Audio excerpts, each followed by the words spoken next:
Dumating si mami ko, pagluluto ko siya ng burrito niyang kinsichu. Ayan. Ayan tayong isang kalating kilong beef. And then, tokwa, kimchi, ayan, saka golden mushroom and hipon. Ayan. Gusto daw niya, nag-request siya ngayon. Magluluto na siya guys ha.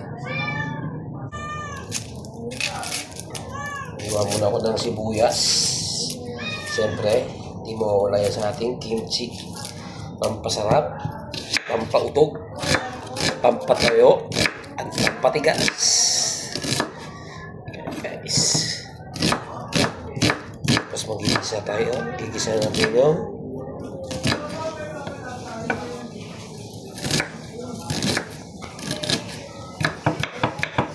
kaya timbang na ito.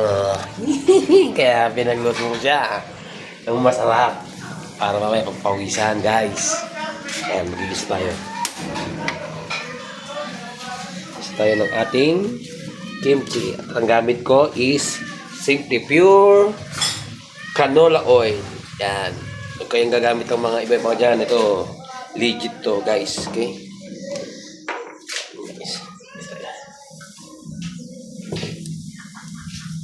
May tubig pa pala. Nahalo.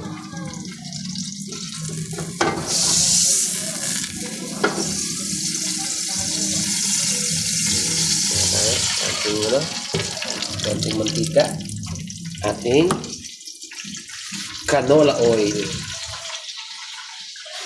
ating sibuyas. Ito na lang asawa ko gusto yun. Tamisin niyo yung ating kimchi chup.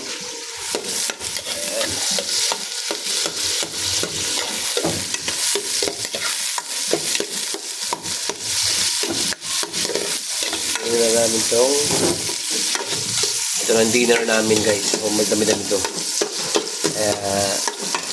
Hanggang bukas pa ng umaga alam pa ito guys.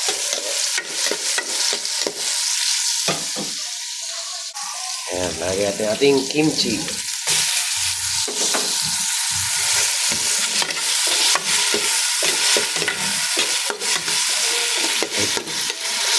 Ulang pa ang ating kimchi.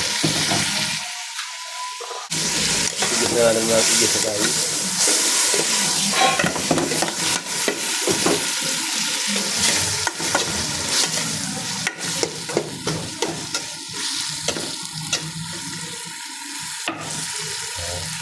Nilagyan natin siya ng sabaw. Ayan, lagyan natin ng ating soup. Lagyan natin ng sabaw. Then, pakuluan lang muna natin siya. Yan, mga 3 oras pakuluan natin siya. Pakuluan natin siya. Ilagay na muna natin beef para lumalambot na siya habang kumukulo. Ayan. Lagay natin siya guys ha. Para habang kumukulo, masyadong matigas pa kasi yung ating beef. Nag-ano na yan. Lumambot na yan.